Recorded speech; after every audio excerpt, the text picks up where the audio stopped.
guys have done it again, introducing Coley AI. It's just as simple as you typing in something and the creation comes to life right before your eyes. And look, it's available to you right now. Click the link at the top line of the description box right now. This is the most amazing app ever. That's a great topic. Yeah, you got the uh, So Jacob York, he obviously with this Drake and Kendrick battle, it's a lot to talk about. He went on another level as far as Drake, Kendrick, and academics. I want to play it and get your thoughts. Friends in music. You know what's interesting about this guy? Is he's dying to be Drake's one and only friend. Like I think he would tattoo Drake's name on his tonsils. Like this is where the state of media is today for your generation. Is that a guy like him, who is obviously just a Drake fan with a platform, gets to be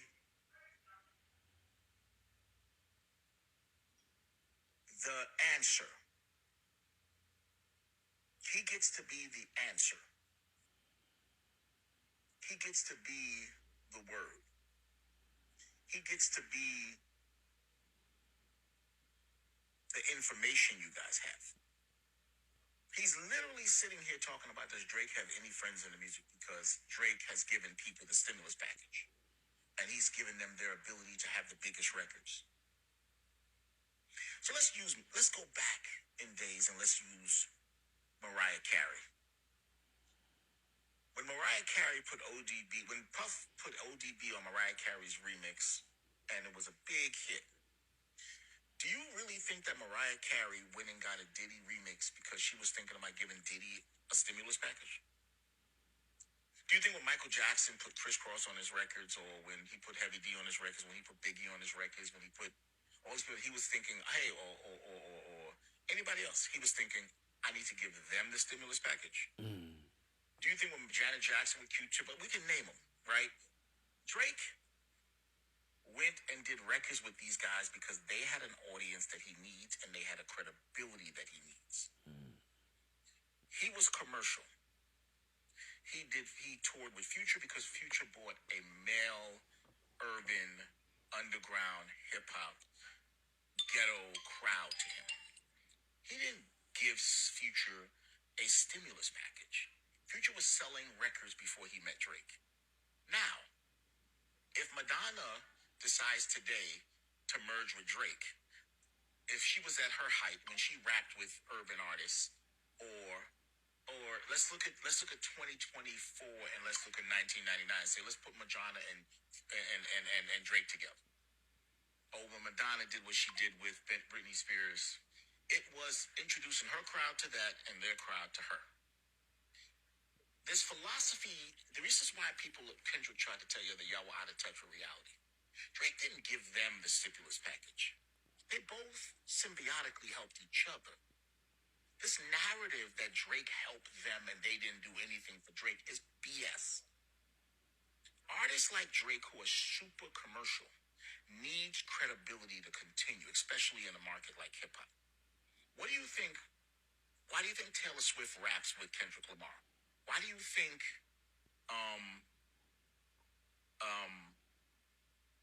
all of these artists that have commercial access go to rappers to do features? It's I'm giving you the stimulus package. Oh no, it's they are cosplaying a version of commercialized urban music or black music. So they need a sense of credibility. So they have to get someone black that has a audience that is pure within the culture to rap on their record to second it.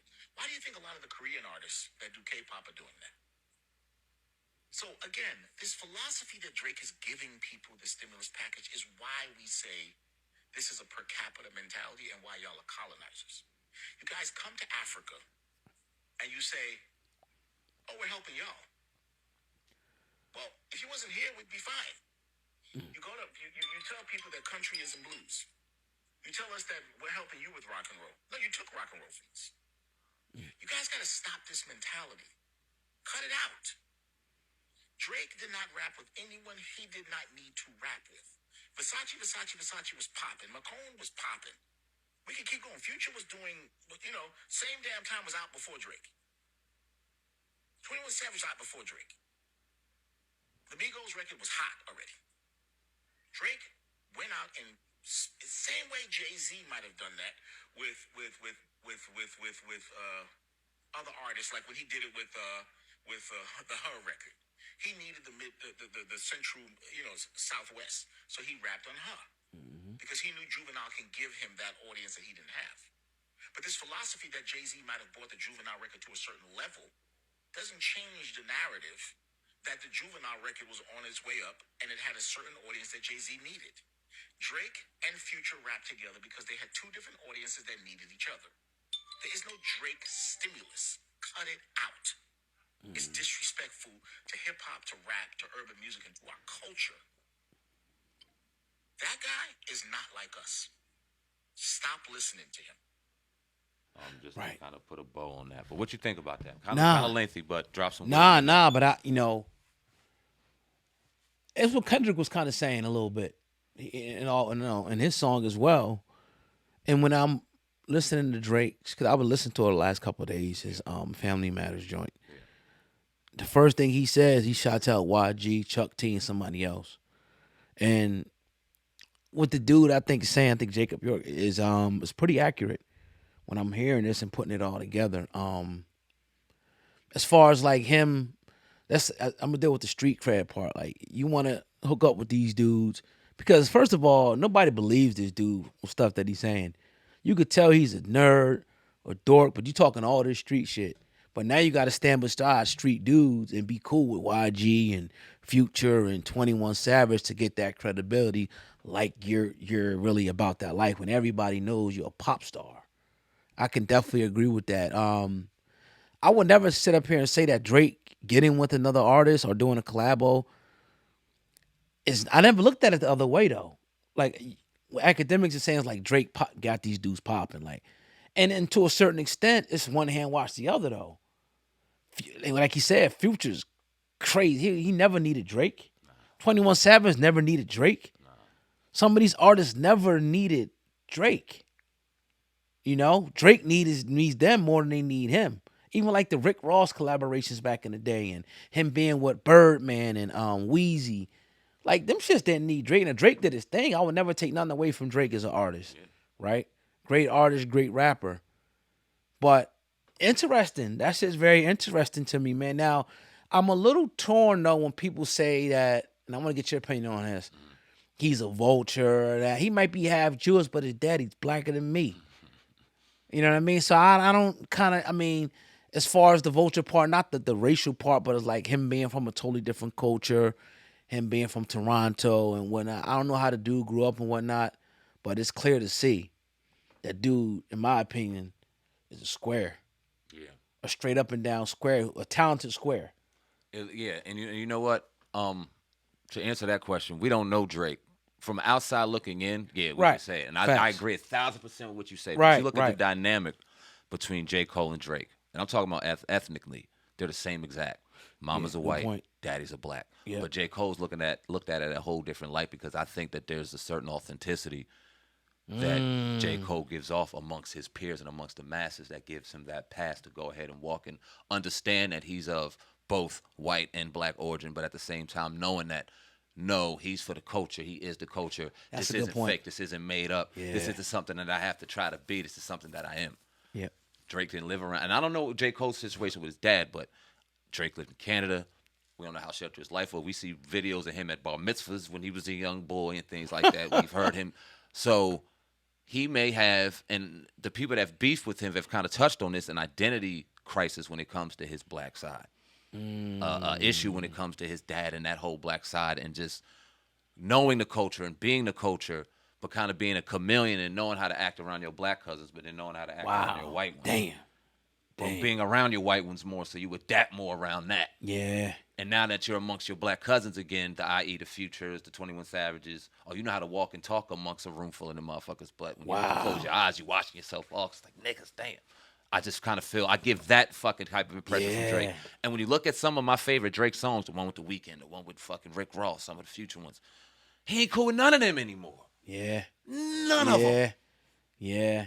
Damn. You got to ask yourself, man, like, is this them or is this him? It's something deeper. From the outside looking in, that's what I gather. But it's the J. Cole and Drake ethnic dynamic is kind of something I really pay attention to amongst his peers. That's something I look at. Yeah, but it's like even with that, it's like sometimes you can be more like your dad or your mom, or or take on, like you said, another one culture over other one because one is more favored than the other one. One is on a higher, economic level, is looked at better. So you might say, "said I'm gonna gravitate towards this side." That damn. I think you hit that shit on the head, man. As far as with that Drake shit, yeah. But I want to say this though, to J. Cole. Remember when he bowed out of the battle joint? Now I understand why though. And I don't think it has nothing to do with the shit that he could have said. Like lyrically, he could have gotten this shit and been banging though. He didn't want to get in the mud shit. Got The muddy. muddy shit. So it was a smart move for him because he's really about this shit. And when you saying that, the culture thing, he really cares about the culture. He ain't just doing this shit to make bread or whatever and get hits and all that. That's a part of it. He want to get his money, but he really cares about the culture. He really cares about the people and the image and how people are seen, bro. That's what I'm starting to notice. That's profound that you said that, and it's important that you say that because Right. you're getting clowned a lot when you talk about it. But when you look at where this has end up, and people's children and wives and other people are involved in this shit, and you know what I mean, Drake's baby mom can't drop a picture on IG with her son without it being flooded with Drake and Kendrick shit, and Right. people that have nothing to do with this catching strays. Why would J. Cole want to put his family or his people through that? Right. He just want to make music for the people. Right. And how can you blame him for that? Right. That's why when he says this is bloody, people enjoy blood. He was so on when it came to that. He looked like a punk in the Yeah. grand scheme of things at first, bound out of the fight. But when you understand why, he wasn't scared. Right. It just morally and ethically wasn't right for him. And you profound, man. I'm glad you brought that up. That needed to be Right. said. And then it's like at the end of the day, like you about to be going back and forth with Kendrick. Like these y'all brothers, and I consider Drake a brother too. Yeah. But this is a little different with Drake because like the cultural aspect of it, him being entrenched in the culture of hip hop and really caring about it. I don't know if I can say the same thing about Drake as I can say about Kendrick and J. Cole. Yeah, good I point. don't know if I can say that, but yeah, it got ugly, man. A lot of racial undertones, a lot of people talking about kids, light skin, Pedophilia. dark skin. Yeah, it got very, very ugly to a whole nother Abuse, level. all kind of shit. Yeah. Yeah, and it's like, man, and I don't know if one day they will ever be cool. Probably not, Kendrick and Drake, because they started off. I don't know if they was cool when they did the song together. Yeah. Poetic Justice. Were they cool then, or you did the song? Probably the one and only time they was cool. Cause Yeah, you- that's the only song they got. Yeah. Yeah, And okay. they were supposed to do a few more, but then you even think about go back to the BET Cipher with Kendrick, the Okay. first one. He's talking about Drake in that.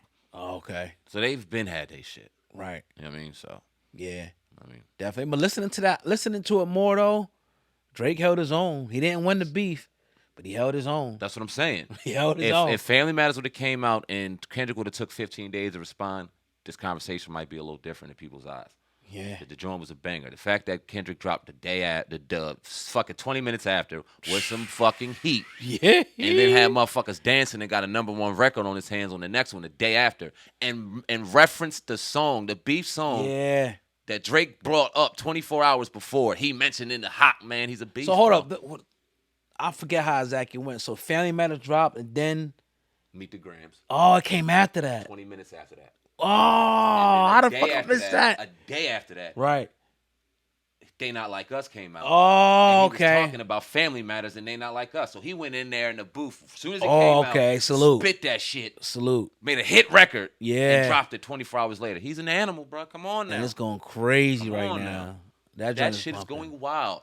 We are far beyond our club days, but can you imagine sitting there 12, 1 o'clock in the morning, you drunk as shit, the vibe is right. Oh, yeah. That motherfucker drop? Yeah. I also want to say this too before we get out of here. I seen they had the top 15 or 10 diss songs of all time. Take back to back off that shit, bro. With Drake, that is not one of the top 5 diss tracks of all time. Top 5. People had it in top 5, bro. Like what? That shit is not like that. He ate Meek up, but it's just he was just joke playing around with that shit for real, for real. And you look at the level of competition. That wasn't competition at that time. Meek was food at that time. Yeah. I wish it wasn't like that, but he was food. That wasn't a fair opponent. You got to get I think the criteria for one of the top 5 battle songs, you got to take a blow back and give a blow back Oh yeah, for sure. for it to be some heat and be sure. considered that. Because there's too many good ones out there, man. Great Too ones. many. Yeah. Oof. Yeah. Oof. Yeah. Maybe one time we'll come in here and we'll rank them. Right now it's too many to rank, man. Yeah. But I think nevertheless, in hindsight, it was great for hip hop. When you're in it, you don't think that, especially like the Biggie and Pac thing. I never said that was great because That was people terrible, died. yeah. You know what I'm saying? But like Jay-Z, Nas, and whatever, all these other different beefs and shit, and the historic looking at it, like, yo, this was a great time. Even though they was talking about so and so and so and so, it raised the level, in the game up, especially with those two artists that was going through it. So yeah, in my opinion, this if I had to name the top one, and I hate to do this, it had to be Ether with Nas. And I'm a big Jay-Z fan, I'm surprised you huge, said it, way but it's the over truth. way over it. But I'll have to, go with Ether. It's I'll have Ether. to. It's Ether. Yeah. It's the one time the champ got put on his ass. Yeah. It's the one time. And salute. Everyone gets knocked down once, but look at the trajectory of both their careers. I think they're both happy for it. Yep. I think, unfortunately, the Biggie and Tupac is the only real beef we've ever had that never went lyrical, but we don't have either one of them. Salute to the ones that kept lyrical. People, I mean, we had the one hit 'em up from Pac. I don't think Biggie ever dropped a fucking beef record on Tupac. They say Who Shot You was, but I don't believe it. You don't think so? Nah, I don't. I think it was. I never did. Because all they got is Who Shot You. That's it. Take it from the weak, from the opposite. I don't think there's any more references on Pac. Unless I'm wrong, please, in the comments, because I know y'all know. Right. If there's any more references to Pac in there and y'all believe that, put it in there. Don't call me a fool or nothing, but correct me and put it in there and let me know. Because I personally don't believe that. You said you do, but I don't. I never did. It just seemed like aren't how I believe that what you're saying, agree with you, is because when Pac got shot, he seemed like he was really like hurt about the shit, Biggie. You're And right. it's like he was faking. You're right. Like he was saying he didn't really want nothing to happen. So that's when I see that, I'm like, you might be right about it. But Right. yeah, so We'll see. definitely. Yeah. Yeah.